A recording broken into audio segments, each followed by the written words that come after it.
Nimeiona picha ya Paula. Nimemwona na Mario. Nimesikiliza na nyimbo ya Rayvanny na sasa nikaelewa. Mpaka leo move on ya kweli imeendelea kubaki kwenye mioyo ya wale waliochagua furaha yao tu. Wale waliosema ex awe na maisha yake baada ya kufunga ukurasa wa penzi lao. Sijui waliwaza nini. Haya wewe Rayvanny kimekuta nini? Hadi uendelee kutuaminisha tofauti na tulivyodhani. Huko mtaani unasema mwili wa Paula upo Bad Nation, lakini taswira yake inaishi next level. Maisha yako yapo na Rayvanny, huku hisia zikibaki kwa binti wa Kajala.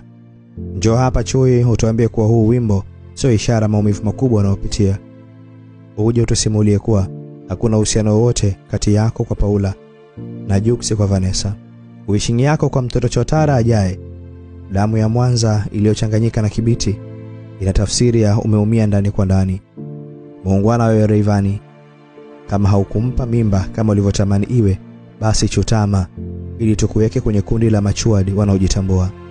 Inaumiza kwa ex wako akitimiza na mwingine kile mlichoahidiana nyinyi wawili. Hii ni exclusive nyingine iliyovuja kutoka kwenye kikao cha mara ya mwisho cha wanaume. Tulikubaliana tusimuombe ex ya konde, lakini tusitamani kumrudia hata kinenepa kanawiri. Tunategemea kukuona kwenye kikao kingine kijacho, utuombe radhi wanaume wenzio. Ila mwanetu ngoma kali umetisha. Ilo ulichokizungumza, ushike adabu yako.